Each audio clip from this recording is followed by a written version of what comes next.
Hello everyone, আপনারা সবাই কেমন আছেন? আশা করি ভালো আছেন। আমিও ভালো আছি। এই যে আজকে সকাল থেকে ব্লগটা শুরু করেছি। ভোরবেলায় আর কি হাঁটতে বেরিয়েছিলাম। এদিকে গঙ্গার ধারে একটু বসেছিলাম। এখানে সুন্দর হাওয়া হাওয়া বয়ে বসে বসে হাওয়াটা উপভোগ করছিলাম। তারপরে এই তো আস্তে আস্তে বাড়ির দিকে রওনা হলাম। এখানে কিন্তু বিকেলবেলায় অনেক ফুচকা চটপটি এসবের দোকান বসে অবশ্য এটা ভোরবেলায় ছিল তো তাই ফাঁকা ছিল আর কি। এই তো বাড়িতে চলে এসেছি, দিয়ে বাগানে গিয়েছিলাম, কাঁঠাল পেকেছে তাই কাঁঠাল পাড়তে আমাদের বাড়ির সবাই কাঁঠাল পেকেছে। দেখবে এই যে কাঁঠালটা দেখে নাও কত বড়। এই সারগুলো কিন্তু খুব মিষ্টি আর অনেক বড় বড় হয়। এই তো আমাদের বাড়ির সামনে খালি বাঁশবাগান আর বাঁশবাগান। ভালো লাগে কিন্তু গরমের টাইমে অনেক ঠান্ডা হয়। তারপরে এই তো বিকেলে মোমো খেতে ইচ্ছে করছিলো তাই মোমো খাচ্ছিলাম। এখানকার মোমো তো খুব টেস্ট হয়, কিন্তু আপনারা যদি যেতে চান চলে যাবেন, অবশ্যই ঠিকানাটা আমি দিয়ে দেবো। এই তো এখানকার স্যুপটাও অসাধারণ হয়।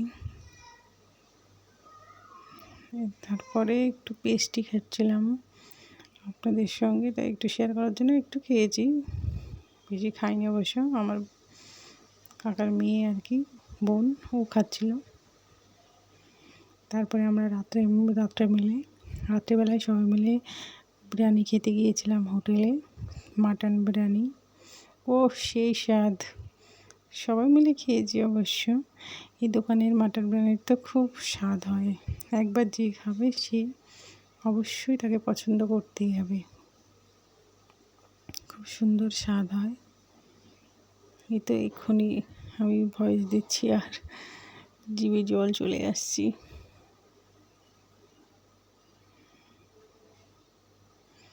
এই তো মাটনটা অনেক সিদ্ধ হয়েছে অবশ্য, এটা আনলেই চলে আসবে এরকম নরম সফট।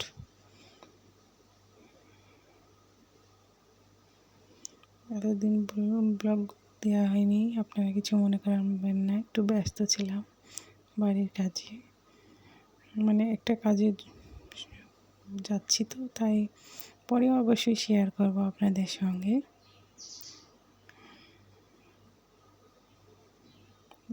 অনেক দিন পরেই ব্লগ দেওয়া হচ্ছে।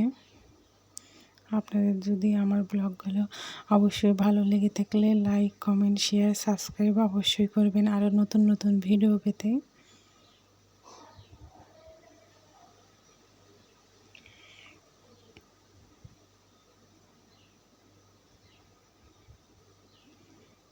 একটু ডিম ভেঙে, একটু আলু, একটু মাংস আর স্যালাড ছিল, দিয়ে কী স্বাদ একসঙ্গে খেয়ে। এই তো রুটি তরকারিগুলো আমার বোন খাচ্ছিলো, একটু ট্রাই করার জন্য নিয়েছিলাম।